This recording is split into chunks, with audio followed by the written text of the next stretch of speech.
Le Grand Matin Sud Radio. La vie en vrai. La vie en vrai avec les surveillants de prison en grève hier à Nîmes. 442 personnes détenues pour 180 places. Vous imaginez, surpopulation et donc des conditions de détention difficiles qui forcément rendent le travail des surveillants pénitentiaires très compliqué. D'où ce mouvement de grève. Nous sommes avec David Dehaye, secrétaire local adjoint de l'UFAP UNSA qui est avec nous. Bonjour. Oui, bonjour. Bonjour. Est-ce que vous, ce matin, vous avez arrêté votre mouvement ou vous allez le poursuivre ? Alors le mouvement, il a été arrêté hier vers midi et demi. Oui, c'est ça. C'était un mouvement comme pour taper du poing sur la table face à cette situation. Alors qu'est-ce que vous avez dénoncé justement à travers ce mouvement de grève ? Alors c'est exactement ça, c'était pour taper du poing sur la table, c'était pour annoncer des conditions de travail qui étaient très compliquées à l'heure actuelle avec environ 440 personnes détenues pour 180 places. Ouais. Le problème c'est qu'en juin 2025, on voulait nous faire ouvrir un nouveau bâtiment avec 240 places supplémentaires à minima dans les mêmes conditions à lesquelles nous travaillons à l'heure actuelle. Ouais, ah oui. Qu'est-ce que vous voulez, vous ? Qu'est-ce que vous souhaiteriez ? Ce qu'on souhaite, c'est dire à tous les décisionnaires que nous gérons de l'humain et que pour gérer de l'humain, il faut les moyens économiques et les moyens RH pour pouvoir travailler dans des bonnes conditions. Alors, c'est-à-dire davantage de personnel, de surveillants, ou alors essayer de diminuer le nombre de détenus par cellule, quoi. Alors les deux serait l'idéal, clairement. Aujourd'hui, nous ne pouvons pas gérer 3 personnes dans 9 mètres carrés sans douche dans la cellule, et dans des conditions qui sont aussi déplorables. Ouais. Et nous sommes en sous-effectif. Et par rapport à la capacité de la structure et par rapport au nombre total de personnes détenues à gérer, avec des services qui sont sous-dimensionnés et qui sont déjà dans un état de saturation qui est critique. Et que demain, en gros, il faudrait clairement mettre les moyens structurels et adaptés pour pouvoir accueillir dans des meilleures conditions la nouvelle capacité. Oui, c'est ça, oui. Parce qu'il devait y avoir 120 places débloquées et alors, ça va se faire ou pas ? Alors, ce projet-là est en continuité. Et il est acté qu'il sera fini en juin 2025. Ouais. Mais ce n'est plus 120 places, c'est à minima 240 places. Ouais, oui. Donc vous comprenez bien qu'en termes de gestion, c'est tout à fait différent.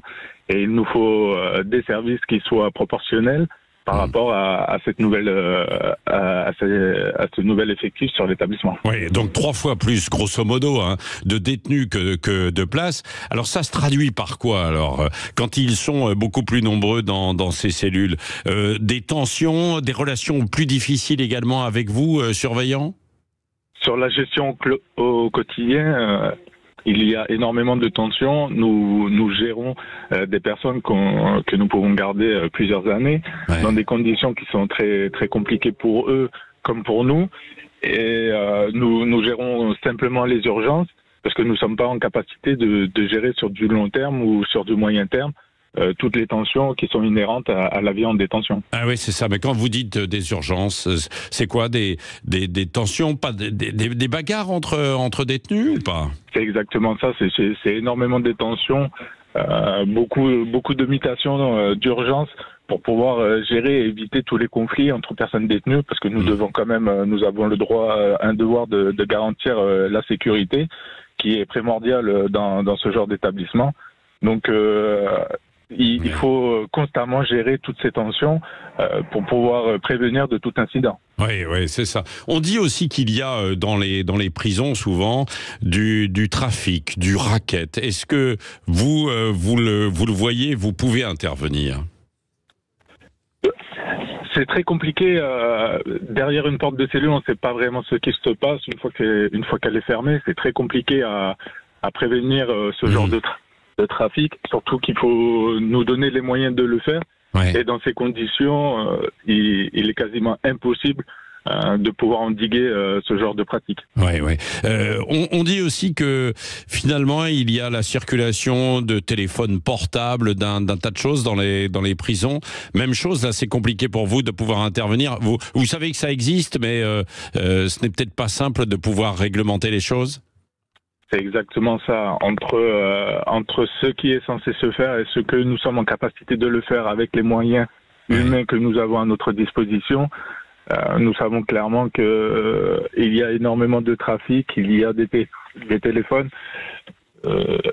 Il faut prioriser aussi notre capacité et gérer au mieux sur l'instant T.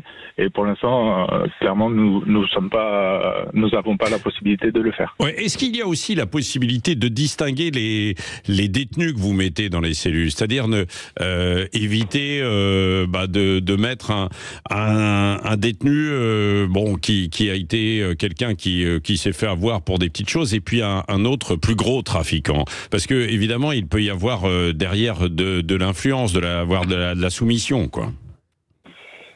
C'est l'idéal, hein. Ce que vous dites, c'est l'idéal.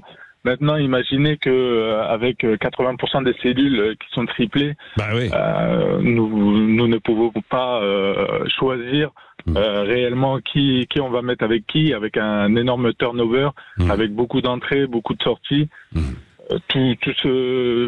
La séparation des profils est très compliquée à l'heure actuelle. On imagine bien. Et donc c'est la raison pour laquelle hier vous avez voulu, à travers ce mouvement de grève, taper un peu du poing sur la table. Alors ça se passe à Nîmes, mais j'imagine que dans d'autres maisons d'arrêt, d'autres prisons, c'est un peu la même chose, hein, David. Il y a pas mal de structures qui ont les mêmes problématiques que nous. À la maison d'arrêt de Nîmes, nous sommes quand même l'une des plus surpeuplées de France.